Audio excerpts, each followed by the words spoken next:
At first, it was just another court hearing, a sterile room filled with whispers, cameras, and the sound of papers shuffling.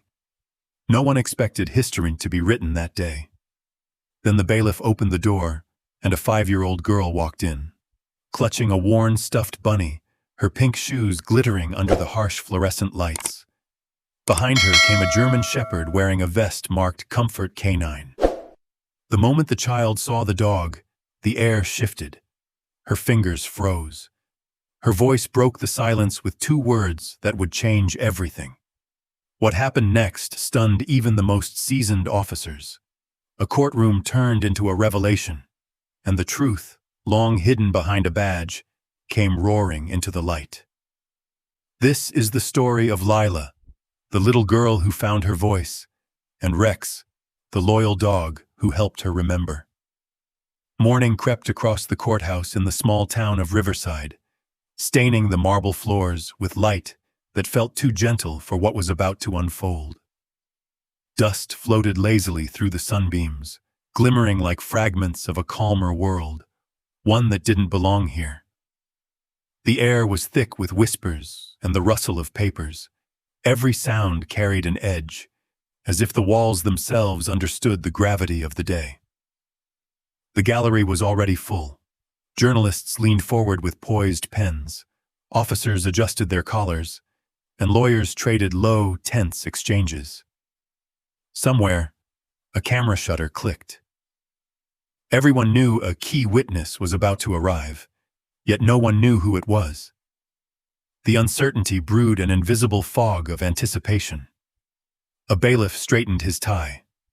The judge's clerk stacked files with mechanical precision. The smell of coffee and nervousness mingled in the air. Behind a frosted glass door marked Witness Room B, a different silence lived.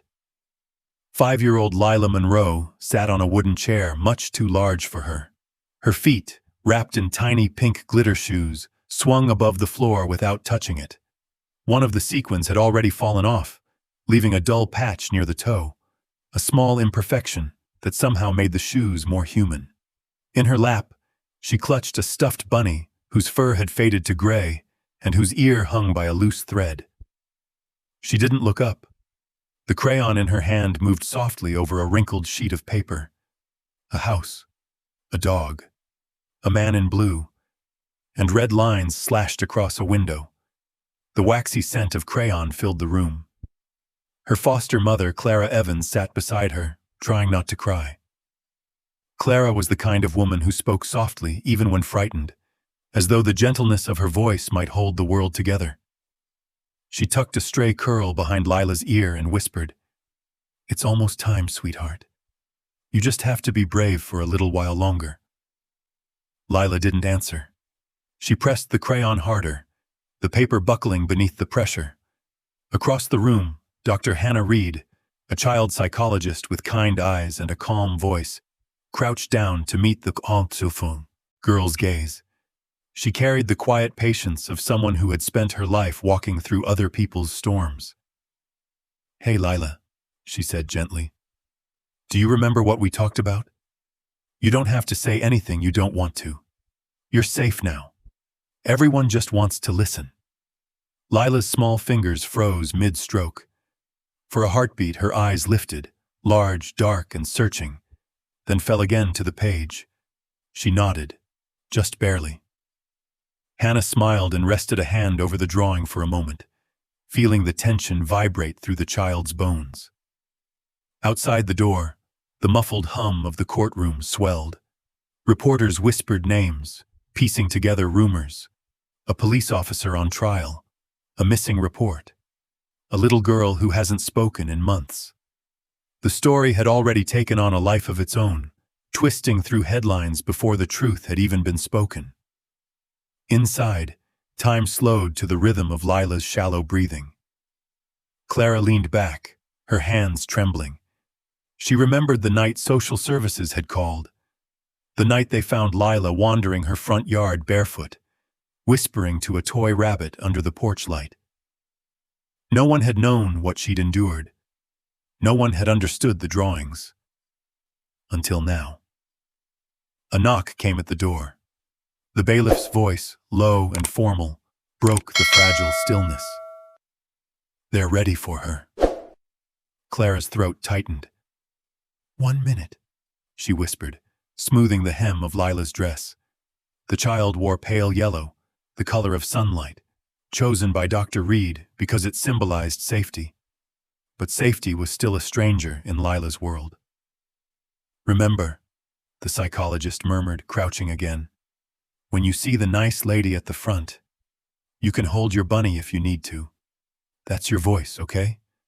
You're not alone." Lila nodded again, though her eyes stayed on the crumpled drawing. The man in the picture seemed to loom larger each time she looked at it. She added one more red line, not on the house this time, but across the man's face. The bailiff opened the door wider. Voices spilled in from the hallway, reporters adjusting their equipment, a clerk whispering to the judge's assistant. The world beyond that doorway was too bright, too loud. Clara rose and took the child's hand. It was cold and clammy, like holding a small bird afraid to fly. Together, they stepped into the corridor. Each step echoed against the marble, long and hollow. Dr. Reed followed a few paces behind, carrying a small bag of crayons, her own kind of armor. Through the cracked door ahead, the courtroom glimmered with fluorescent light. Lila squinted. She saw dark suits, polished shoes, faces that stared but did not smile. Somewhere, a badge gleamed, catching a beam of sunlight, reflecting it like a knife. At the defense table sat Officer Ethan Cole. He looked calm, too calm. The kind of calm that belongs to people who think they are untouchable. His uniform was immaculate, not a crease out of place. The silver badge on his chest caught the light every time he moved. His expression carried a faint, practiced sympathy, the sort that says, "I've done nothing wrong." But behind it, something colder flickered. When his eyes met Lila's for the briefest second, a shiver ran through her small body. She turned her face into Clara's sleeve. Dr. Reed noticed. Her heart clenched. Across the aisle, Prosecutor Mara Klein gathered her notes, pretending not to see the tension, but feeling it like static in the air. She'd handled dozens of cases, but never one like this. Never one where the truth rested in the hands of a child who barely spoke. The judge entered, robes flowing, gavel in hand. The room rose to its feet. "All rise," the bailiff intoned. As everyone sat again, the judge adjusted her glasses and glanced at the schedule. "The witness is ready?" she asked quietly. Mara nodded. Outside the doors, Clara bent to Lila's level, brushing her cheek with a trembling thumb. "Ready, baby?" she whispered. Lila looked at the door, the line between safety and the unknown, and whispered back, "Okay." Her voice was almost invisible, a breath shaped into sound. Dr. Reed smiled. "You're very brave." Inside the courtroom, Ethan Cole tapped his pen against the table. A small, rhythmic click echoed, steady, deliberate. Each tap sounded like the tick of a countdown. Somewhere, a camera flashed. The judge looked toward the entrance. "Bring her in." The bailiff opened the door fully. Light spilled in, carrying the hush of expectation with it. The murmurs stopped. Every neck craned, every lens turned. For a heartbeat, nothing moved. Then, through the doorway, a pair of small, glittering shoes appeared, hesitant, catching the morning light, followed by a fragile voice asking, barely audible, "Can I bring my bunny?" The bailiff nodded. And as Lila stepped into the courtroom, still clutching her stuffed rabbit and the wrinkled drawing, a collective breath moved through the crowd. They didn't yet know her name, her story, or the truth she carried. But everyone could feel it, that tremor in the air when innocence walks straight into the heart of judgment. A child had entered the world of grown-ups, and nothing in that room would ever be the same again. The doors creaked open with a sound that sliced through the courtroom's hum, like a blade through glass. A hush fell instantly. Even the scratch of pens and the shuffling of papers stopped. "Witness entry," the bailiff announced. Every head turned. Through the tall wooden doorway stepped Clara Evans, her grip firm but trembling as she guided Lila Monroe into the room. The little girl's pink glitter shoes caught the morning light, scattering it in soft, fleeting glimmers across the floor. In her other arm, pressed tightly to her chest, was the worn-out stuffed bunny. Its fur looked almost gray beneath the fluorescent lights, but Lila held it as if it were the only thing keeping her anchored to the world. A ripple of disbelief moved across the gallery. A child? Here? The defense attorneys exchanged looks of restrained irritation. One reporter's pen paused mid-air. Even Judge Ruth Hall shifted in her seat, eyes narrowing behind the thin frame of her glasses. She'd seen hundreds of witnesses, dozens of victims, but never a 5-year-old entering her courtroom like this. Silent, small, yet carrying something heavier than anyone in the room could name. The air grew fragile. Clara's hand stayed on Lila's shoulder as they crossed the aisle. The girl's steps were careful, soundless. Her glitter shoes brushed against the polished wood, leaving faint scuffs that gleamed in the sunlight from the high windows. She didn't look around. Her gaze stayed low, fixed on the crumpled drawing clutched in her fingers. At the front, a booster seat had been prepared on the witness chair, a small attempt at kindness amid the austerity of law. Someone had placed a coloring book and a box of crayons on the stand, as if art could translate what words could not. The bailiff guided her forward, but when Lila saw the rows of faces, stern, expectant, unblinking, she stopped. Her shoulders tightened. The whisper of her breath filled the quiet. Clara bent down. "It's all right, sweetheart," she murmured, "just like we practiced. I'll be right here." Slowly, Lila allowed herself to be lifted into the chair. Her feet dangled, not touching the floor. The edge of the desk came almost to her chest. She reached for her bunny, hugging it close, its ear brushing her chin like a promise that she wasn't alone. Judge Hall leaned forward slightly. "For the record," she said, her voice steady, "the child will not be required to provide sworn testimony. She's here as an emotional reference approved by Dr. Reed and the Child Welfare Board." Her tone was careful, balanced between compassion and caution. Still, an undercurrent of skepticism threaded through the words. From the defense table came a low scoff. Victor Lang, the lead defense attorney, rose slowly, buttoning his suit coat with deliberate precision. "Your Honor," he said, voice smooth as polished stone, "with due respect, a 5-year-old child cannot provide reliable reference in a matter of this gravity. This," he gestured slightly toward Lila, "feels dangerously close to theater." His words slithered through the silence like cold wind. Several reporters scribbled them down instantly. Prosecutor Mara Klein stood. She was in her late 30s, her hair pulled tightly back, posture controlled but burning with purpose. "Mr. Lang, we're not staging a play," she replied evenly. "We're presenting humanity. The child isn't here to perform. She's here to be seen." Judge Hall lifted a hand. "Enough. The court will proceed. If this becomes disruptive, I'll reconsider." She turned her gaze to Lila, and just for a heartbeat, her face softened. "You may sit however you're comfortable, young lady." The room breathed again, but only barely. Lila stayed motionless, eyes on the crayons. The pastel colors lay untouched. Small pieces of safety she couldn't quite reach. Dr. Reed watched from the side benches, silently counting the girl's breaths, the slow, measured rhythm of someone on the edge of panic. From the defense table, Ethan Cole shifted. The faint clink of his handcuffs against the metal ring on the chair drew a few eyes. His badge, still pinned to his uniform by court allowance, glinted under the lights. His face was unreadable, calm, almost bored, but there was a stiffness to his jaw that betrayed something deeper. Mara glanced at him, then back at the child.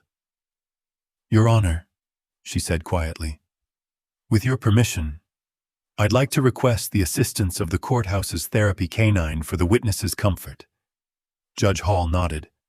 "Granted. Bring him in." The side door opened, and a German shepherd entered with his handler. He moved with silent authority, paws soundless on the wood. His coat shimmered in the pale sunlight. His eyes were dark, intelligent. On his vest, stitched in bold letters, were the words, "Comfort Canine Unit, Rex." The tension in the room shifted instantly.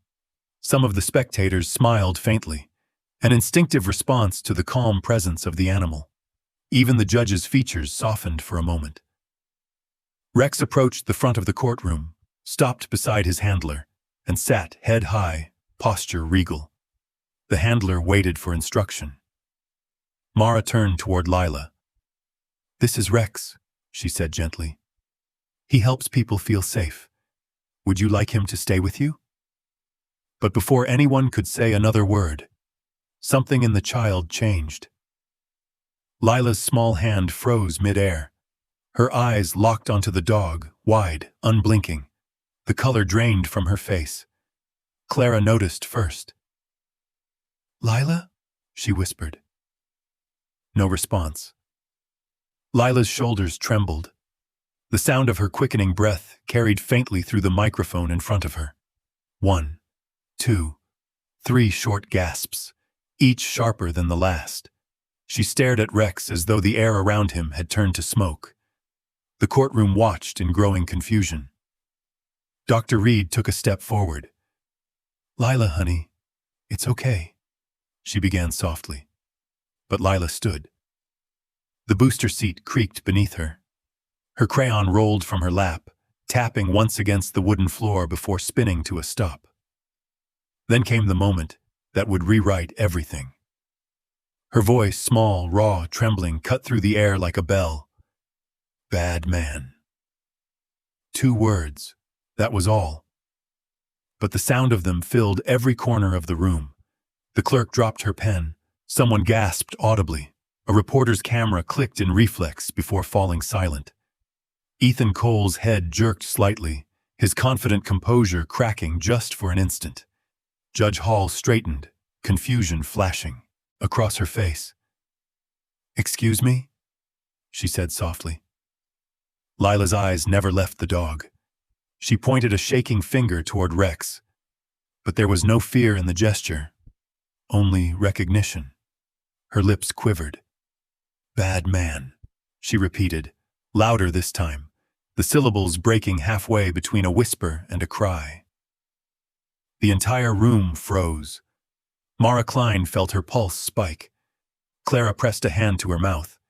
Even Rex, steady and disciplined, shifted uneasily, letting out a low exhale that rippled through the silence like a sigh. For several seconds, no one moved. Judge Hall's gavel hovered above the block, but never fell. She looked from the child to the dog, then to the accused officer, whose expression had hardened into something unreadable. "What does she mean by that?" the judge asked finally, her voice barely above a whisper. No one answered. The truth hadn't yet surfaced, but everyone could feel it stirring. Something unseen, something buried deep in memory now clawing its way into the light. The courtroom, moments ago a chamber of law, had become something else entirely. A heartbeat suspended in silence, waiting for the next breath to break it. And in the center of it all stood a 5-year-old girl, a stuffed bunny, and a dog who had just unlocked a door no one was ready to open. No one in the courtroom moved for several long seconds after Lila's trembling voice faded. The 2 words still clung to the air. "Bad man," echoing between the wooden walls like the remnants of a confession no one yet understood. Lila sat frozen, her tiny shoulders trembling, eyes still fixed on Rex. The German shepherd had gone perfectly still, head tilted slightly, sensing the strange shift in the room's rhythm. The handler whispered a quiet command under his breath, but Rex didn't need it. He remained seated, watchful, as if he, too, remembered something. Judge Ruth Hall cleared her throat softly, breaking the trance. "Let's proceed carefully," she said, though her voice was less steady now. She turned toward the prosecutor. "Ms. Klein?" Prosecutor Mara Klein rose slowly, gathering herself. She'd been in dozens of high-profile trials, but nothing had prepared her for this. How truth could emerge from the voice of a child too young to even spell it. She moved toward the witness stand, lowering her tone until it carried the gentleness of a lullaby. "Lila," she said softly, crouching down so their eyes were level. "I know that was really brave. You did so well." Lila didn't answer. Her gaze drifted down to her lap, where her small hands clutched the crumpled piece of paper she'd been holding since morning. The paper was wrinkled, smeared faintly with the rainbow of wax. Mara tilted her head. "Sweetheart," she said carefully, "would you like to show the judge your picture?" The child hesitated. Her fingers pressed into the paper until it made a faint, crackling sound. Across the courtroom, Clara Evans sat at the edge of Cole, her seat, heart in her throat. She knew what that paper held. She'd seen the same picture drawn again and again at home, the same shapes, the same haunting red streaks. Dr. Hannah Reed, watching from the side bench, gave an encouraging nod. "It's all right, Lila," she whispered. "You can share it if you want to." Lila finally lifted her head. Her eyes, huge, dark, and glistening, met the judge's. With trembling hands, she stretched out the wrinkled page. The bailiff crossed the floor to take it, handling it as though it were glass, and passed it to Judge Hall. The judge unfolded it carefully. The moment she did, the courtroom fell into absolute silence. The drawing was simple, childish, yet nothing about it felt innocent. There was a house, its window cracked and marked with jagged red lines. A small girl stood in front of it, drawn with stick-thin limbs, her face a blur of gray crayon. Beside her towered a tall man in a dark blue uniform, his face shaded in heavy strokes, almost scribbled out completely. Next to him, a dog, large with eyes drawn wide and round, outlined in black. The red streaks bled across the paper like scars. Someone in the gallery gasped. Another whispered, "Oh my God." Judge Hall stared at it longer than she meant to. Her lips parted slightly, then closed again. She set the drawing gently on her bench and looked down at the little girl. "Who is this, Lila?" she asked softly. Lila's voice came out as barely a breath. "He was there." Those 3 words hit the room harder than a shout. Mara felt the back of her neck prickle. She turned to the judge. "Your Honor, the prosecution requests permission to conduct a limited photo lineup under supervision using standard procedural protocol." Defense attorney Victor Lang was already on his feet. "Objection. This is irregular, prejudicial." Judge Hall raised a hand. "I know it's unconventional," she said, her eyes fixed on the trembling child, "but I'll allow it. Proceed carefully." The bailiff hurried out of the room. A tension like static hung in his wake. Lila sat silently, still clutching her bunny. Clara reached forward slightly, whispering, "You're so brave, sweetheart. You're doing great." Mara knelt beside the girl again. "You remember the picture you drew?" she asked softly. "We're just going to see if you recognize anyone who was there that day. You don't have to speak. You can just point, okay?" Lila nodded faintly, though her eyes darted nervously toward the defense table, toward the man who sat there, calm and unblinking. Ethan Cole hadn't moved since the drawing appeared. His face was composed, but his fingers tapped lightly on the table, a steady rhythm, betraying the pressure building beneath the mask. Moments later, the bailiff returned carrying a series of large photographs mounted on boards. He placed them one by one along an easel stand in front of the courtroom. 5 men, all in uniform, all anonymous to most, but not to her. The judge leaned forward. "Ms. Klein, proceed." Mara stepped aside so Lila could see. "Take your time, sweetheart." The little girl didn't speak. Her gaze moved from one photograph to the next.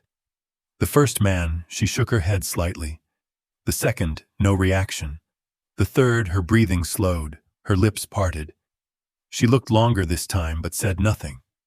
The fourth, she blinked rapidly, fingers tightening on the edge of her bunny's ear. And then came the fifth. It was a photo taken months before. Officer Ethan Cole standing beside his K9 partner Rex at a community safety event. Both looked proud, polished, symbols of trust and authority. The moment Lila saw it, her entire body stiffened. Her lips trembled. The color drained from her cheeks. Then, in a voice that cracked halfway between whisper and wail, she said it again. "Bad man." The sound echoed off the walls, bouncing from bench to bench. Reporters jolted to their feet, cameras flashing. Someone gasped audibly. Another dropped a pen. Even Judge Hall flinched at the raw power of it. Across the aisle, Ethan Cole's composure fractured for the first time. A flicker of anger, or fear, passed over his face, gone as quickly as it came. But it was too late. Everyone had seen it. "Order!" the judge barked, banging the gavel, but her voice was drowned by the wave of noise, whispers, murmurs, the furious clatter of keyboards. Clara rushed forward instinctively, wrapping her arms around Lila as the little girl buried her face in her mother's shoulder, sobbing. "It's okay, baby. It's okay," Clara whispered, her own voice shaking. Rex, still at his handler's side, let out a low, uncertain whine. The sound sliced through the chaos like a thread of truth, something older and deeper than words. When the courtroom finally fell quiet again, the air was different, heavier, charged. Judge Hall exhaled slowly, setting down her gavel. "We will take a brief recess," she said, though her tone carried something close to awe. "This court will reconvene in 20 minutes. As people stood and shuffled out, Mara stayed frozen in place, watching Lila, that small, trembling figure who had just turned a trial on its axis with 2 fragile words. She looked over at Ethan Cole. His jaw was locked tight, his eyes fixed on the floor. And for the first time, even he seemed to understand. The silence of a child had just become the loudest sound in the room. The hallway outside the courtroom erupted the moment the gavel struck. Reporters spilled out like a wave breaking against the tiled floor. Microphones raised, camera lights flashing, questions flying into the air like darts. Did she just identify him? Is the officer going to testify? What happens next? The frenzy was electric, desperate, and hungry. Every journalist in Riverside knew they'd just witnessed something no headline could fully capture. The trembling voice of a child cracking open the walls of silence. Inside, however, the air was the opposite of chaos. The doors closed, muffling the storm of voices into a distant hum. The courtroom sat empty, except for a handful of people. The bailiff, still standing guard near the bench. Prosecutor Mara Klein, flipping through her notes. Dr. Hannah Reed, whispering softly to Lila. And Clara Evans, who had not let go of the little girl's hand once. Lila's cheeks were streaked with tears, her small chest rising and falling in shallow bursts. She looked exhausted, too small for the chair she sat in, too fragile for the world that had demanded so much of her already. Clara crouched down beside her, pulling a tissue from her pocket and gently blotting the girl's face. "You were so brave," Clara murmured, her voice thick. "Do you know that?" So brave. Lila blinked up at her. The panic had begun to fade from her eyes, replaced by the dull ache of fatigue. She pressed the ragged ear of her stuffed bunny to her cheek, rubbing it back and forth in a soothing rhythm. Dr. Reed knelt beside them. "She did better than anyone expected," she said quietly to Clara, "even speaking one sentence. That's enormous progress." Clara nodded, but her lips trembled. "It shouldn't have to be bravery at her age," she whispered. "It should just be childhood." Across the room, Mara Klein stood at the prosecution's table, her fingers turning through the stack of case files as though they might suddenly start speaking. Her eyes burned from focus and disbelief. Somewhere between the technical reports, redacted memos, and official statements lay something missing, something the system had overlooked. She flipped open the file marked Case, Monroe Household Welfare Visit, March 17th. The header listed the responding officer, Cole Ethan, badge number 71452. Filed outcome, resolved, no action required. Follow-up report, not found. Mara frowned, scanning the line again. No body cam transcript.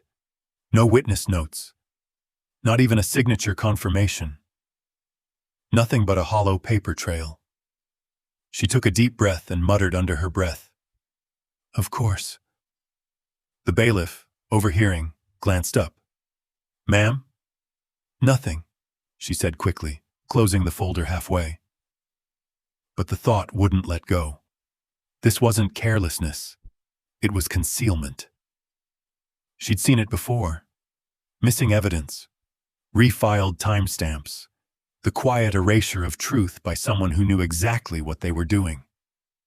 Behind her, the judge's clerk entered briefly, whispering that the next session would resume in 15 minutes.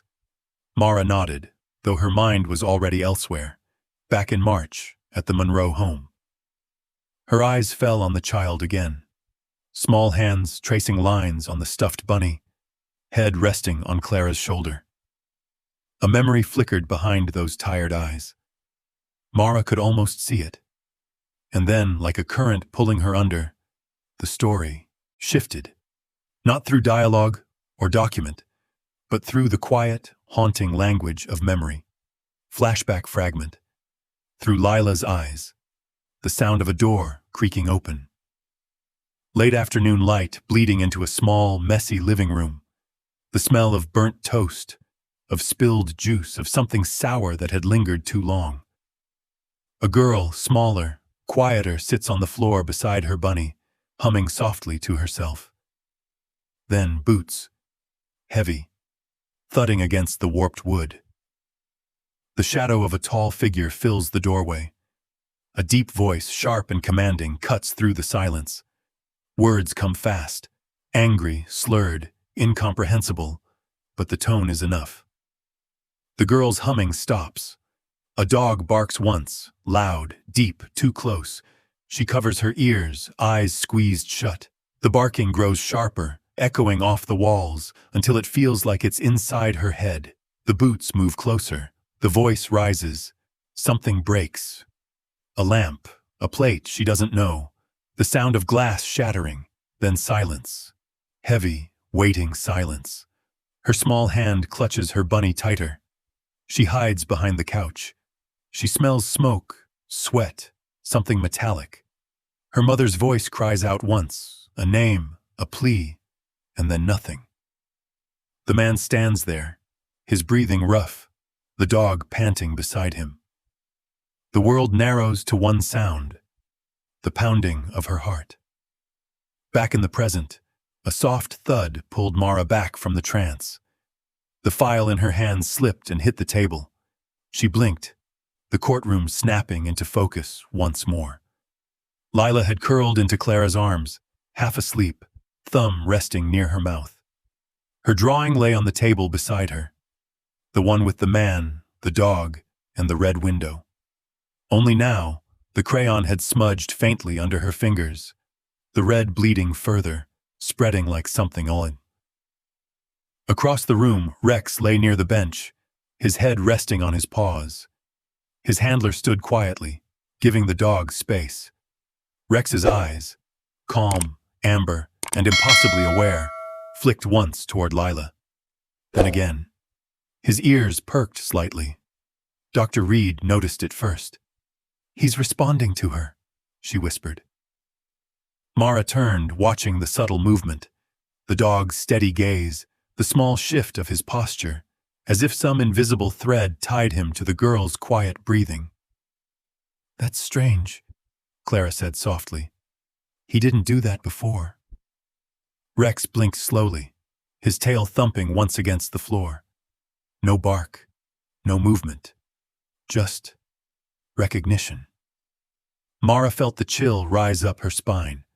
She crouched near the table, glancing between the dog and the child. "It's not strange," she murmured. "It's memory." Dr. Reed tilted her head. "Memory?" Mara nodded slowly, her eyes narrowing as if pieces were falling into place. The dog and the child. They were both there that day. Her words hung in the air, heavy as truth. She looked back at the file still open in her hand. The timestamp from March 17th. The missing report. The erased body cam data. And now, a child and a dog, two living witnesses who couldn't write a single word, yet carried the same fear in their bones. Mara straightened, her expression hardening into quiet resolve. "He thought he could hide it," she whispered. "He forgot they remember." The judge's clerk reappeared at the door. "Ms. Klein, court resumes in 2 minutes." Mara closed the folder, the soft snap of the file sounding almost like a verdict. As the lights flickered back on and the murmurs outside swelled again, she looked once more at Lila, fragile, quiet, and unknowingly powerful, and at Rex, whose steady gaze held the weight of something older than justice itself. They remembered, and that was enough to make the walls of deceit start to crack. The courtroom returned to order with the sound of the judge's gavel, one sharp crack that silenced the whispers still humming from the recess. The gallery filled once again, reporters ready with pens and lenses, hungry for what came next. The air felt charged now, like the heavy pause before a thunderstorm. At the defense table, Ethan Cole adjusted his tie. The motion was small, deliberate, his expression calm, rehearsed. The faintest curve of a smile touched his lips, the smile of a man who'd been in control his entire life and didn't intend to lose that now. "Call your witness," Judge Ruth Hall said firmly, her voice echoing across the room.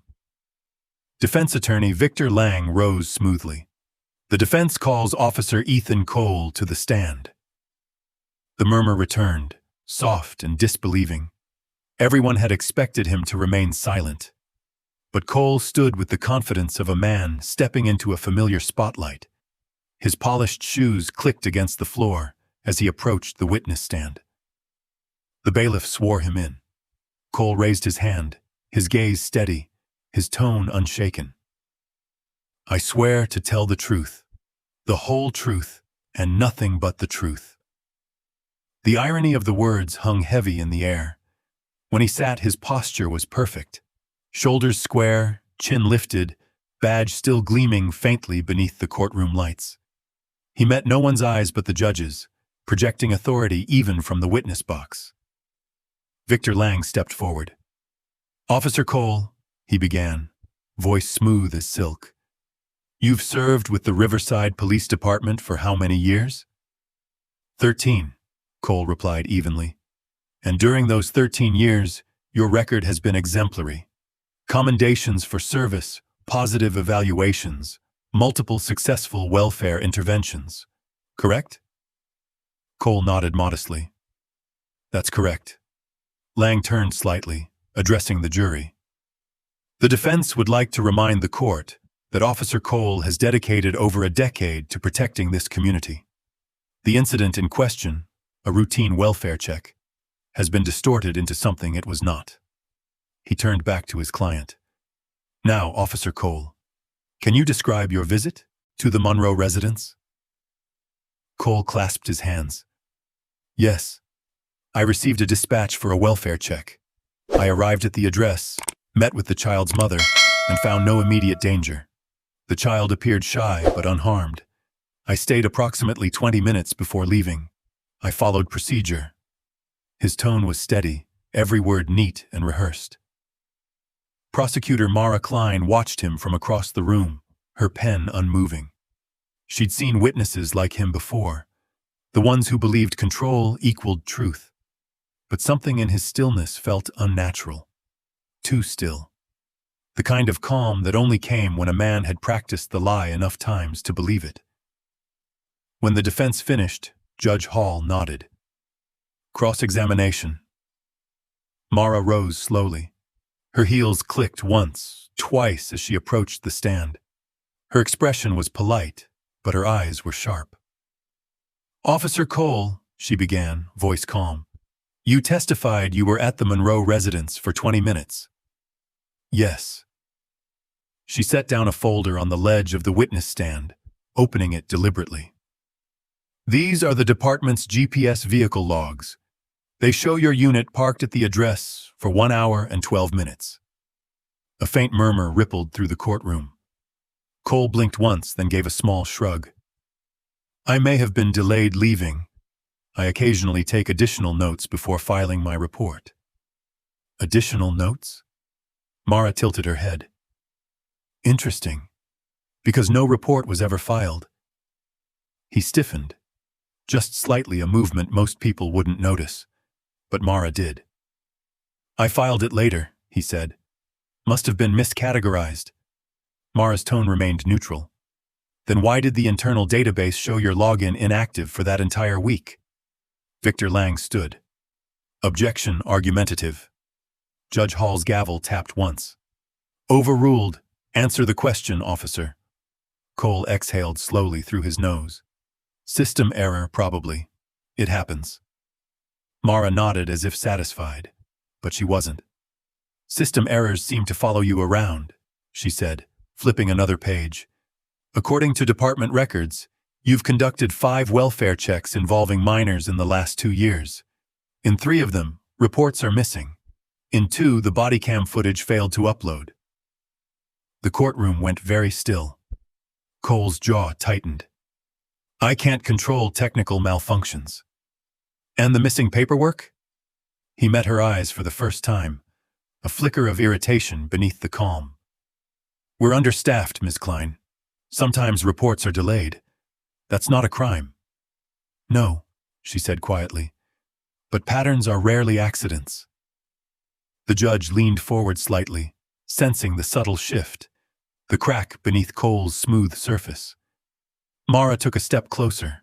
Her voice softened, but each word landed like a pin dropping. Tell me something, Officer Cole.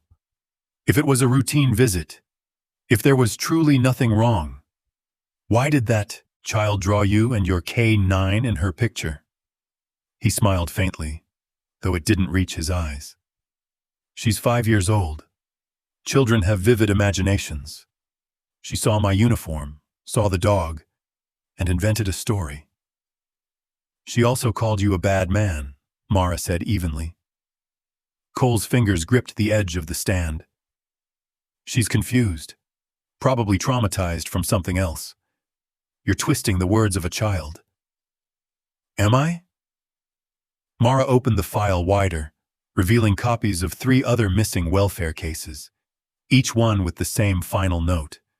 No follow-up required. Then maybe you can explain why 3 other children from your past visits also ended up in protective custody within months. For the first time, his expression faltered. A bead of sweat formed at his temple. His lips parted, then pressed into a thin line. The courtroom was utterly silent. Victor Lang rose again. Objection. Speculation. The prosecution is attempting to connect unrelated cases. Mara didn't look away from Cole. The only connection, she said quietly, is sitting right in front of us. Judge Hall let the silence stretch. Objection noted, she said, her voice low. "But it stays on the record." Cole's composure began to crack. Just barely, but enough. He shifted in his seat, jaw tight, eyes darting briefly toward the defense table. Mara's voice softened again, but it carried steel underneath. "You said you found nothing wrong in that home. Yet the girl was rescued weeks later, malnourished, covered in bruises. Tell me, officer, what exactly did you see when you looked into that child's eyes and decided to walk away?" He hesitated.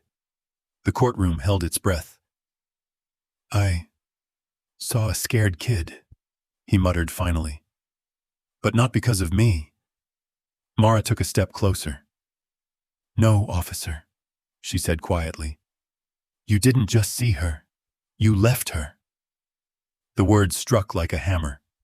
Cole looked away, his calm unraveling in silence. Judge Hall studied him carefully, the hero's posture beginning to slump, the voice once steady now faltering. She could feel it too, the truth slipping, struggling, gasping for air beneath the weight of years of control. Somewhere in the gallery, the faint rustle of paper sounded like thunder. The mask of authority was beginning to fracture, and everyone could see it. The courtroom had never felt this heavy. Even the lights seemed dimmer now, as though the truth itself was pulling the air out of the room. The quiet hum of ceiling fans blended with the faint creak of the judge's chair. Everyone could feel it. The shift. The confidence that had filled Officer Ethan Cole's testimony was unraveling thread by thread. Prosecutor Mara Klein stood behind the table, her posture steady, but her heart pounding. Across from her, Cole sat stiffly, his jaw locked tight. The mask of calm professionalism he'd worn for years was beginning to show cracks. Judge Ruth Hall glanced at the clock, then back to Mara. "Proceed with your next witness." Mara gave a small nod. The prosecution calls Detective David Cross to the stand. A ripple of surprise swept through the gallery. Several reporters turned to each other, whispering the name. David Cross, Cole's former partner, the one who had transferred divisions quietly 3 years ago. No one knew why. The courtroom doors opened, and the man entered slowly. Cross looked older than his years. His once dark hair was now streaked with gray, his shoulders slightly hunched beneath his worn suit. He walked with the quiet heaviness of someone carrying more than his share of ghosts. As he took the oath, his voice wavered, not from fear, but from something that lived deeper. Guilt. He sat down, folded his hands, and looked briefly toward Cole. Their eyes met for half a second, enough to ignite something unspoken. A memory, maybe. A warning. Then Cross looked away. Mara approached the stand. "Detective Cross," she began, her tone measured. "How long did you serve as Officer Cole's partner?" "Almost 6 years," he said. His voice was rough, low, like gravel underfoot. "From 2014 to 2020. And during that time, how would you describe his work habits?" Cross hesitated. His fingers tapped against the wooden rail. "He was efficient, smart, knew the system better than anyone. Maybe too well." A murmur rippled through the room. Mara leaned in slightly. "Too well?" Cross sighed. He knew how to cut corners without getting caught. He said reports took too long, said most welfare checks were a waste of time, unless there was blood on the floor. He swallowed hard. Sometimes, I'd see him skip the body cam.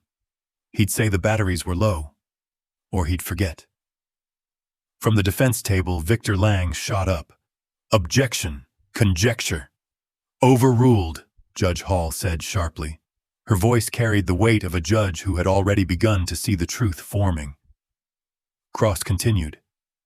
"At first, I didn't say anything. We were partners. You cover your partner, even when it feels wrong. But after the 3rd or 4th missing report, I started keeping copies of what I could, just in case. Mara nodded, letting his words breathe. She could see the guilt in his eyes, the kind that doesn't fade, the kind that carves itself into memory. Detective, are you saying Officer Cole deliberately failed to file reports? Cross looked directly at Cole for the first time. His voice was quiet, but the words hit like steel. Yes, he did, and I let him. The air in the room seemed to stop moving. Even the sound of someone shifting in their seat was deafening. Mara stepped to the prosecution table and lifted a stack of files, thick with papers and labeled tabs. Detective Cross, do you recognize these? He nodded immediately. Yes, those are his cases. Mara placed them gently on the evidence podium, then turned toward the jury. 5 incomplete case files, all marked resolved, all under Officer Ethan Cole's name. She began to read aloud the headers one by one. Case number 11A7, Monroe residence. Child later removed for neglect. Case number 1214, Thompson family. Child hospitalized 2 months later. Case number 12B2, Valdez residence. No follow-up, later CPS involvement. Case number 1261, Evans Street. Missing video file. Case number 1299, Westbrook home. No report, no footage, case closed. Each name struck the room like a hammer. As she read, a rustle of movement spread through the gallery. Reporters scribbled notes in frantic bursts. Some spectators whispered, some gasped aloud. And then came the silence again, the kind that comes only when the truth can no longer be ignored. Judge Hall leaned forward. Detective Cross, she said carefully, can you confirm these are authentic? Yes, Your Honor, he replied. Those are the files. I checked the dates, the signatures. They match Cole's handwriting. Why didn't you come forward sooner? Cross's voice cracked, the words scraping out of him. Because he was my partner. Because we were supposed to trust each other.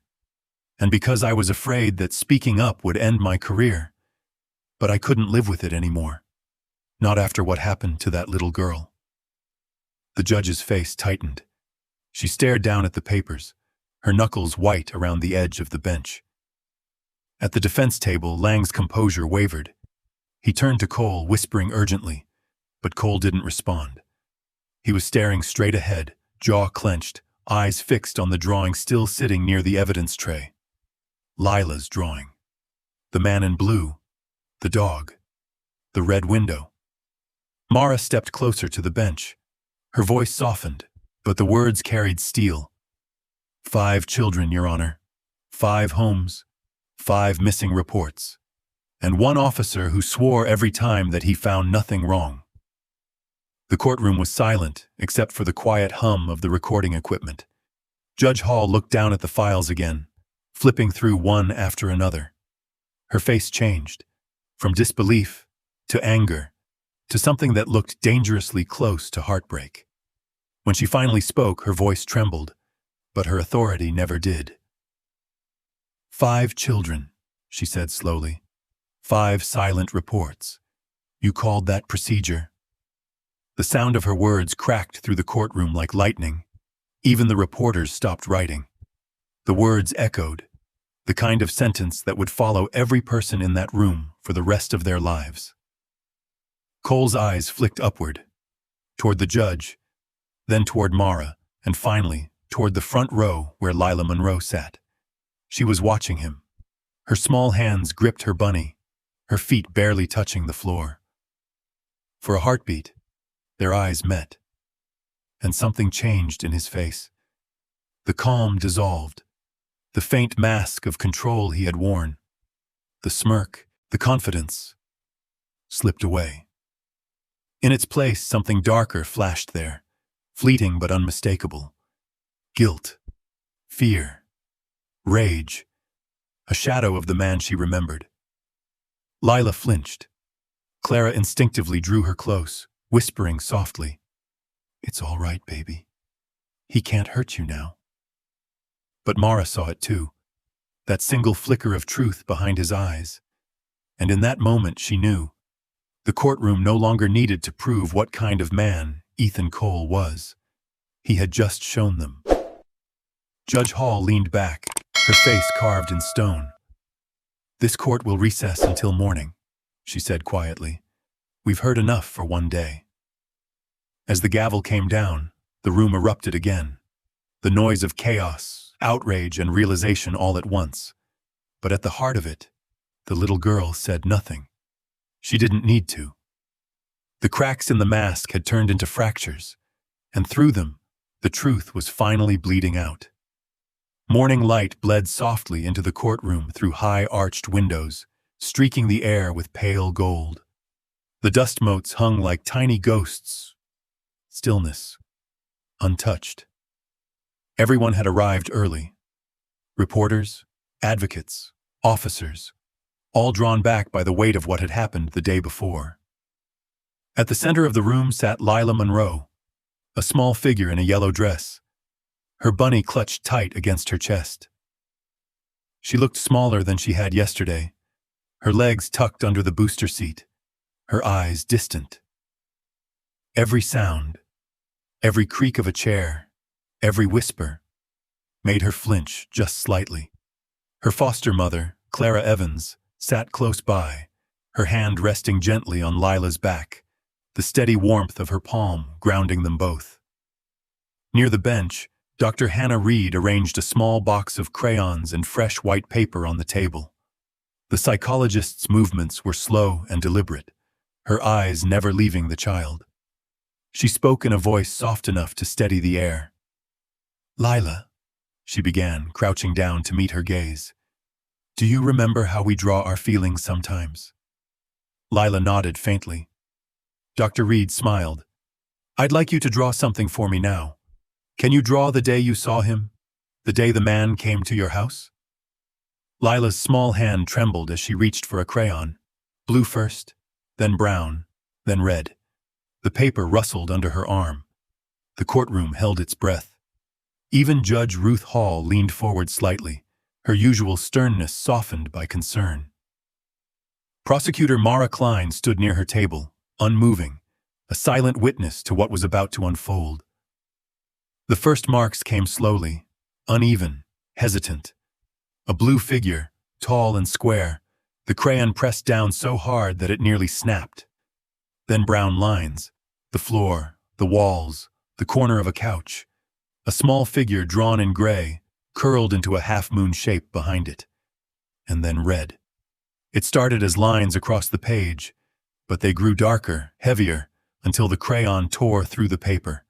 The room filled with the faint, dry sound of wax grinding against wood. Dr. Reed's breath caught. She reached out, her voice trembling slightly. "It's okay, sweetheart. You can stop if it's too much." But Lila shook her head. Her lips trembled as she kept drawing. A dog appeared next, larger than the others, drawn in black and brown. Its eyes, just two circles, looked toward the man in blue. Above the man's head, jagged shapes, maybe shouting, maybe the sound of it, filled the space. The child pressed harder, her fingers whitening around the crayon. Her breathing came faster, shallow and uneven. The red color deepened until it smeared beneath her palm. Finally, she stopped. The room was utterly still. Judge Hall's voice, normally sharp, now came out as a whisper. "May I see it?" Dr. Reed hesitated, then nodded. She gently lifted the torn page from the desk and handed it up to the bailiff, who carried it to the bench with the reverence of someone holding evidence too fragile to breathe on. The judge unfolded the page carefully. The image was crude, childlike, and devastating. A man in a blue uniform, drawn larger than life. A dog beside him, motionless. A little girl behind a couch, her face hidden, a streak of red across her cheek. And in the air above them, a blur of red lines and jagged shapes that seemed to vibrate with noise. Shouting. Anger. Dr. Reed turned back to the child. her voice barely audible. "What happened that day, Lila?" Lila's small fingers twisted in the bunny's ear. Her chin quivered. Tears pooled at the edges of her lashes, catching the light. She looked at the drawing, at the man in blue. Then, in a broken whisper that trembled through the entire room, she said, "He hit." The words were so soft they almost vanished. But the courtroom microphones caught them, magnifying them until they hung in the air, echoing like the toll of a slow bell. For a heartbeat, no one reacted. Then Clara gasped, her hand flying to her mouth. Her body shook with the kind of cry that comes from a wound too deep for sound. Mara Klein closed her eyes. The weight of it, the truth laid bare in a child's trembling voice, pressed against her chest like a stone. Rex, lying near his handler by the bench, lifted his head. The massive German shepherd's ears twitched, and he let out a low, mournful whine. It wasn't loud, but it cut through the silence like grief itself. Then he lowered his head again, resting it between his paws, eyes cast down as if even he understood. The sound undid everyone. Judge Hall blinked hard, adjusting her glasses, but her voice broke when she spoke. "Lila," she said softly. "Who hit you, sweetheart?" The question hung in the air, fragile, terrifying. Lila turned her head slowly. Her small hand lifted from her lap, trembling as it rose. For a moment, she hesitated, her gaze flicking between the judge, the paper, and the man sitting at the defense table. Then she pointed, directly at Ethan Cole. The entire courtroom froze. He sat motionless, his expression locked somewhere between denial and disbelief, but a flicker, just a flicker, of something raw passed through his eyes. Lila's arm dropped back to her lap. She started to cry silently, her shoulders shaking with tiny, exhausted sobs. Clara pulled her close, whispering again and again, "It's over, baby. It's over." Mara turned toward the judge, her throat too tight for words. She didn't need to speak. Nothing she could say would carry more truth than what had already been said. The judge's gavel didn't fall. For once, the law stood still. People in the gallery wept quietly, not from shock, but from the unbearable realization of what had been hidden behind uniforms and silence. Even the air seemed to tremble. Dr. Reed stayed beside the child, one hand resting on Lila's back, steadying her small frame as the tears continued to fall. Judge Hall exhaled slowly, her voice unsteady when she finally spoke. "The record will reflect the witness's statement," she said. Then softer, almost to herself, "And the truth will remember it." Lila looked up, her face blotched with tears, her small voice barely a whisper now. "He hurt Mommy too." The courtroom gasped again. The sound of collective heartbreak filled the space, heavy and suffocating. Cole's head snapped up, but before he could speak, Judge Hall raised her hand, the sharp, quiet authority of a woman who had heard enough. "Not another word, Officer Cole." Her voice was hoarse but unyielding. The silence that followed was absolute, heavy as stone. And in that silence, justice itself seemed to take its first real breath. The silence after Lila's trembling words stretched impossibly long, a silence so dense it seemed to smother the oxygen from the room. No one moved. No one breathed. Then it broke. Ethan Cole slammed his palm against the defense table, his composure shattering like glass. "She's lying!" he barked, his voice rising, echoing off the marble walls. "She doesn't remember anything. She's a child. She's confused." His words cracked with desperation, the kind that only appears when the truth is too close to escape. The courtroom jumped with the suddenness of it. A few reporters gasped. One dropped her pen. Clara wrapped her arms tighter around Lila, whispering, "Don't look, baby. Don't listen." The little girl's face pressed deeper into the soft fur of her bunny, her shoulders shaking with each quiet sob. Judge Ruth Hall's gavel slammed once. "Order in this courtroom!" But Cole wasn't finished. His face flushed red, veins rising at his temples. "You're all taking the word of a traumatized child over mine? Over a decorated officer with 13 years of service? This is insane." Prosecutor Mara Klein stood slowly, her voice calm but cutting through his like a blade. "The only thing insane here, Officer Cole, is your belief that a badge can bury the truth forever." Cole turned on her, his teeth clenched. "You have no proof." A new voice rang out before she could answer. "Enough!" Every head turned. Detective David Cross was already standing, his chair pushed back so hard it clattered against the wall. His face was pale, but his eyes, once weary, now burned with conviction. He held a folder in his hands, the edges worn, the paper inside trembling from how tightly he gripped it. "She remembers," Cross said, stepping forward, his voice firm. "She remembers because you were there." Cole froze. "What are you talking about?" Cross's steps were slow but deliberate as he approached the prosecution table. He dropped the folder down with a sharp thud. The sound reverberated like the crack of a gunshot. "I wasn't sure until last night," he said, voice breaking slightly. "But I found it. Footage from a neighbor's doorbell camera. It was archived, mislabeled. Someone tried to delete it. Someone inside the department." Mara blinked. "Footage?" Cross nodded. "From the night of the welfare check. The Monroe residence." The gallery erupted in whispers. Reporters scrambled to their feet. The judge's gavel struck again. "Order," she barked.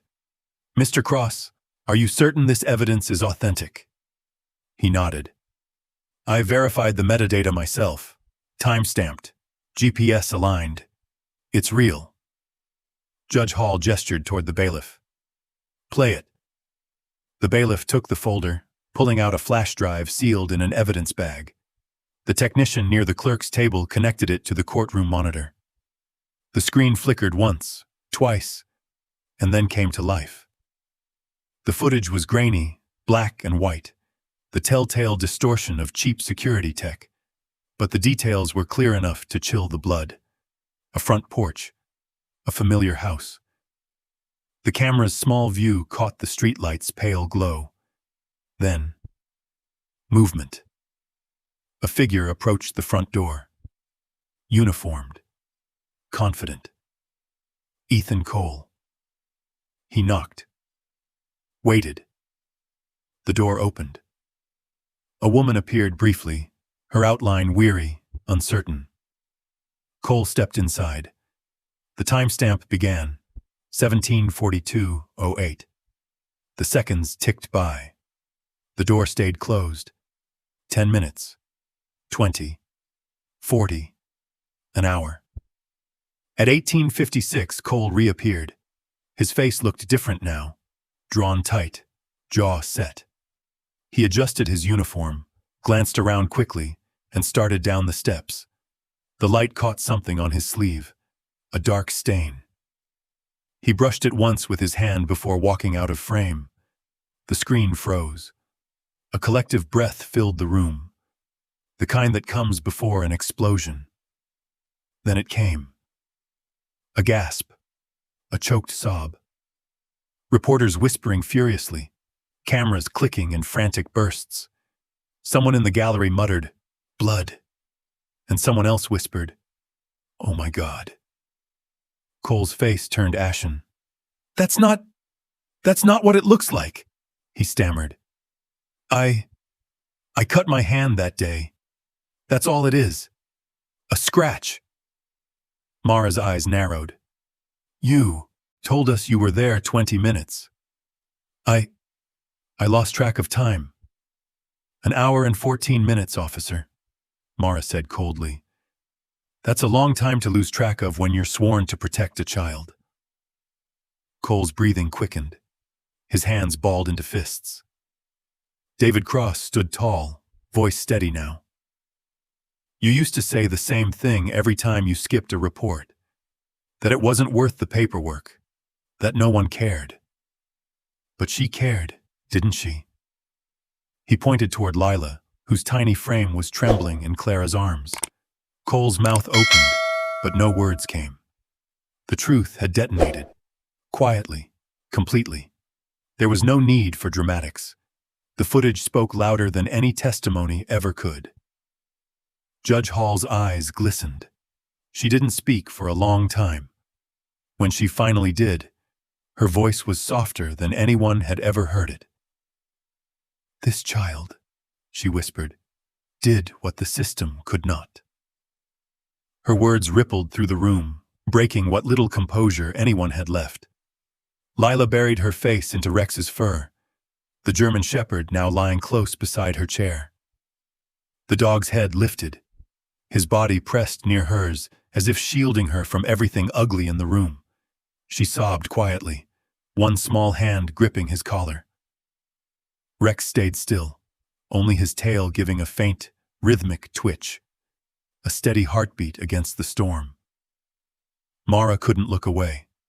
The sight of that child, tiny, trembling, yet somehow holding the power to unravel everything false, hit harder than any verdict ever could. Even the law felt small beside her bravery. Across the aisle, Victor Lang sat frozen, staring at the screen still showing Cole's uniform in that last frame, the stain glinting faintly under porch light. His defense notes lay forgotten in front of him. The judge removed her glasses, pressing a trembling hand against her forehead. "Mr. Cole," she said, her tone weary, "I think we've seen enough." He didn't answer. He just stared ahead, face pale, expression hollow. The image of the badge on his chest now looked like a weight, not an honor. The court fell silent again. Reporters lowered their cameras. The clerk stopped typing. Even the hum of the lights seemed to fade. Clara kissed the top of Lila's head, whispering something too soft for anyone else to hear. And there, in the stillness of that courtroom, among shattered lies and trembling hands, truth didn't roar. It wept. Because sometimes justice doesn't arrive in triumph. It arrives in the quiet, shaking hands of a child who refused to stay silent. 3 weeks later, the courthouse in Riverside stood under a pale morning sun. Reporters lined the steps, their cameras glinting like a constellation of restless stars. The wind carried whispers of what everyone already knew. Today, the verdict would be read. Inside, the courtroom was packed to the walls. The same benches that had once echoed with gasps and murmurs now felt hushed, reverent. The faces were the same: lawyers, journalists, officers, citizens. But something in their eyes had changed. No one came for spectacle anymore. They came for closure. At the front, Judge Ruth Hall sat poised behind the bench, her robe perfectly pressed, her glasses resting low on her nose. The gavel lay untouched beside her. For once, she didn't need its authority. The silence was power enough. At the defense table, Ethan Cole sat motionless, his wrists cuffed, his uniform traded for a plain gray suit. The man who had once worn his badge like armor now seemed smaller, hollow. He didn't meet anyone's eyes, not his attorneys, not the jury's, not the little girl sitting in the front row. Lila Monroe. She was there again, perched on the bench beside her foster mother, Clara Evans, her small hands folded neatly in her lap. She wore a white dress this time, simple but bright, the kind a child might wear to a spring recital. Beside her lay Rex, the German shepherd, whose steady presence had carried her through every moment of the storm. He rested calmly at her feet, head on his paws, tail giving an occasional soft thump against the floor. The bailiff's voice broke the quiet. "All rise for the Honorable Judge Hall." Everyone stood. The jury entered in solemn procession, led by the forewoman, a middle-aged woman whose eyes were red from sleepless nights. She carried a folded slip of paper in her trembling hand. The air in the room thickened with anticipation. Judge Hall nodded gently. "Please be seated." The sound of wooden benches creaking filled the silence as everyone sat. The judge turned to the jury. "Madam Foreperson, has the jury reached a verdict?"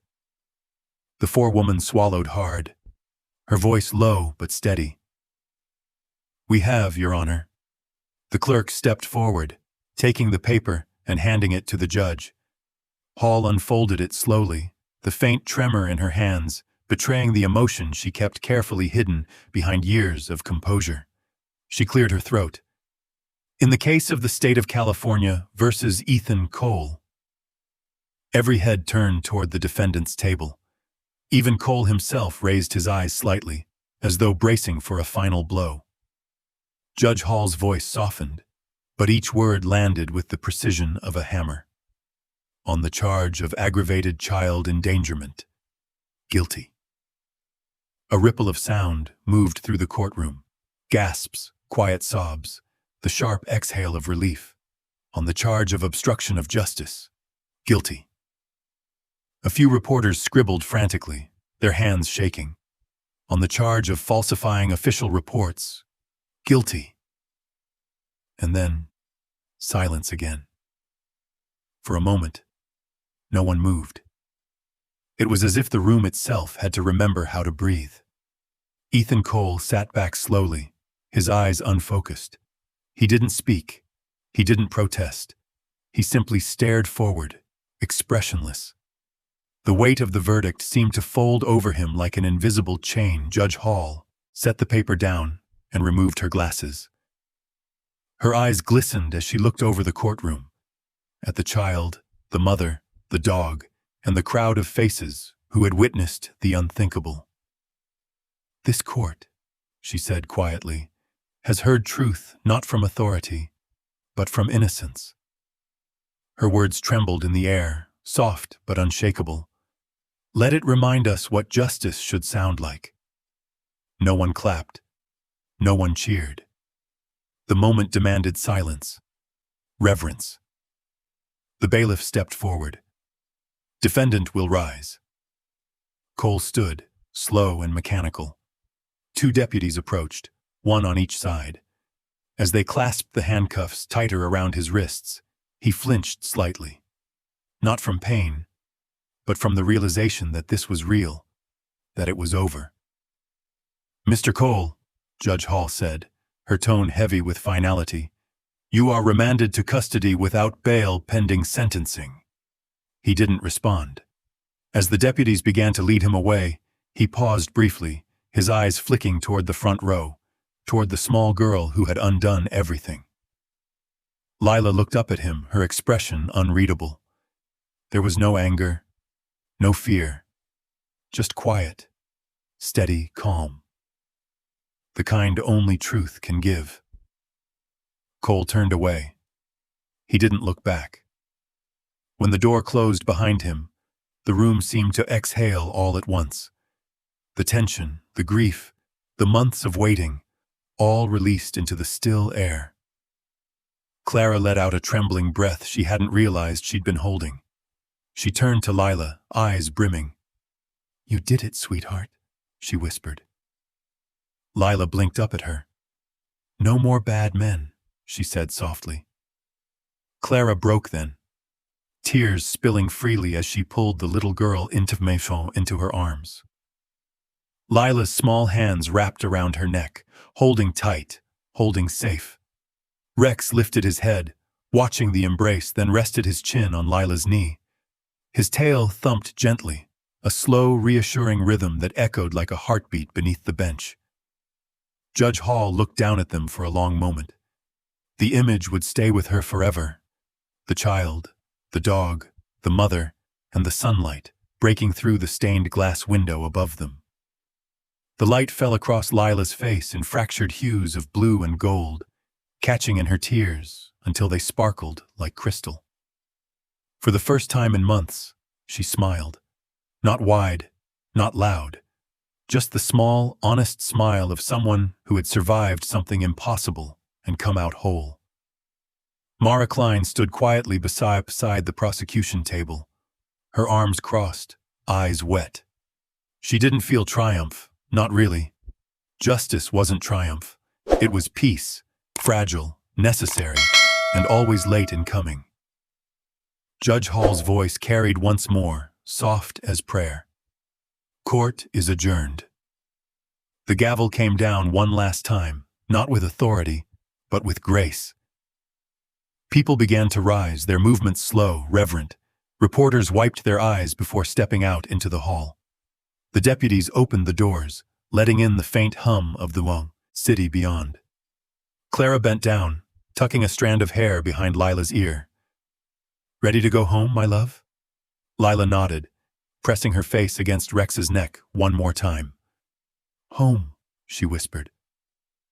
As they walked out together, child, mother, and dog, the light followed them, spilling across the courtroom floor in soft, golden ribbons. It was over. And yet, as the door closed behind them, it felt less like an ending and more like a beginning, the first quiet dawn after a long, unrelenting night. The seasons had changed. Spring had come to Riverside, quiet, warm, and alive with color. The courthouse that once held its breath now stood forgotten in the rhythm of everyday life. But in a quiet cul-de-sac a few miles away, something far more important was unfolding.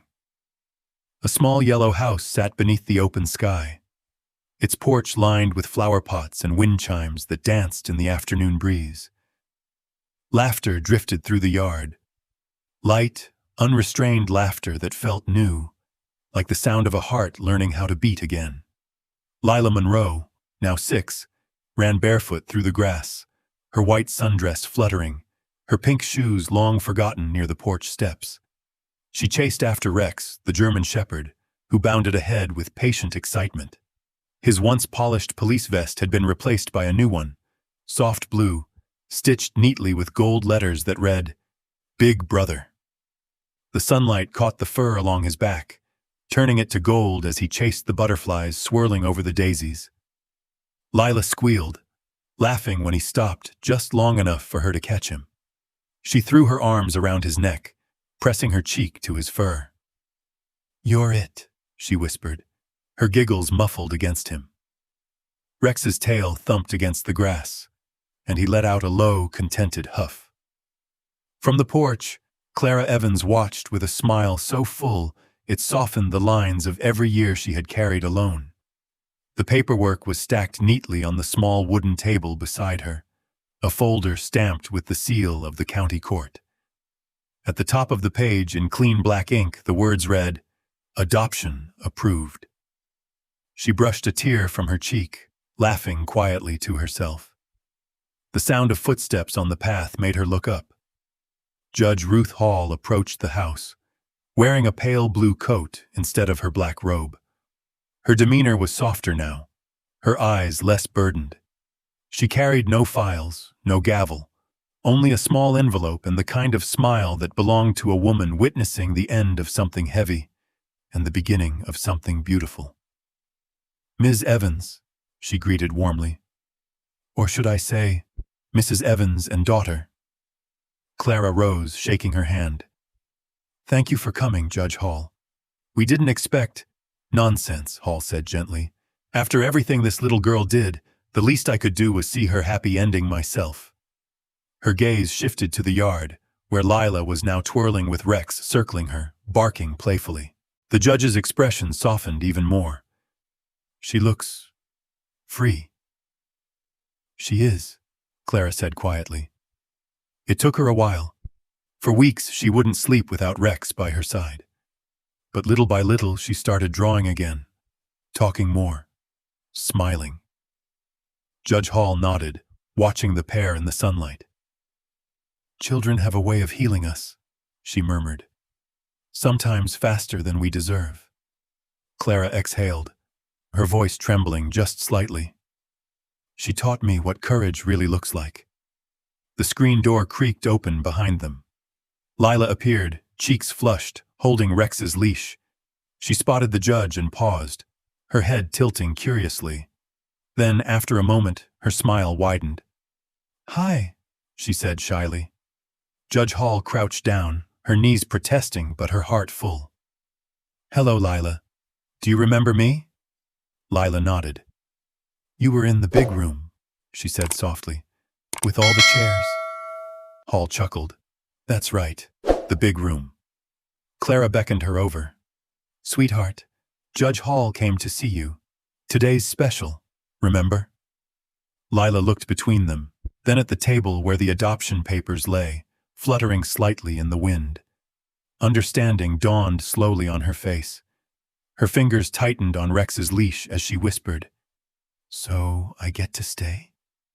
Clara's eyes filled. She knelt beside her daughter and cupped her face gently. "Forever, baby. You're home. You're safe." For a long moment, neither spoke.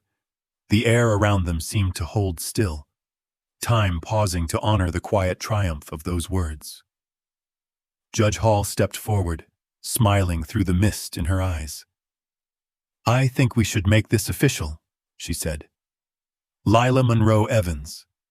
Does that sound right to you?" Lila blinked up at her. "It sounds happy." The judge nodded. "Then it's perfect." She reached into the envelope she'd brought and handed Lila a small certificate with her name printed neatly in cursive. "Something to keep," she said, "because you earned this story." Lila studied the paper for a long moment, her little fingers tracing the letters. Then, as the adults watched, she turned to Rex, crouched beside him, and whispered, "We did it." The dog licked her hand in quiet agreement. Judge Hall cleared her throat softly. "Before I go, I'd like to ask you one thing, Lila." The child looked up, curious. "Do you have anything you'd like to say?" For a heartbeat, Lila hesitated. Then she stood taller, holding Rex's leash tightly in both hands. Her voice, small but clear, carried across the yard. "Thank you for listening." The words hung there, simple, sincere, powerful. The judge pressed a hand over her heart. "You're very welcome, sweetheart." Clara turned away for a moment, overwhelmed, tears glimmering in the sunlight. Even Rex seemed to pause, head tilted toward the sound of her voice as though he understood the weight of gratitude that filled the air. The wind rustled through the oak tree at the edge of the yard. Its branches swayed, scattering flecks of sunlight across the grass like tiny blessings. Lila walked over to it, dropping to her knees beneath the shade. Rex followed close, his paws crunching the fallen leaves. She wrapped her arms around his neck, pressing her face into his fur. The blue vest glimmered faintly as the sunlight hit it. "Big brother." Rex let out a soft breath, resting his head against her shoulder. The child and the dog stayed there, two souls bound by something that went beyond language, beyond fear, beyond anything the courtroom could define. From the porch, Clara and Judge Hall watched in silence. The sound of wind chimes drifted again, mingling with the laughter that soon returned. Lighter, purer than ever before. Judge Hall smiled. "You know," she said softly, "some stories don't end with justice. They end with peace." Clara nodded, eyes still on her daughter. "And sometimes," she whispered, "they start again right here." The camera of the world, if it could have captured this, would have pulled back slowly, showing the yellow house bathed in soft afternoon light, the little girl under the oak tree, the dog at her side, and the simple grace of a life reclaimed. Lila's laughter carried through the yard, echoing faintly before fading into the quiet hum of cicadas and rustling leaves. A whisper that once broke the world's silence now lived on as its gentlest song. Sometimes, stories like Lila and Rex's remind us why dogs aren't just pets. They're family. They carry our fears, guard our hearts, and ask for nothing but love in return. A German shepherd's loyalty, that quiet courage in its eyes, is something words can barely touch. It's a kind of devotion that heals us in ways people sometimes can't.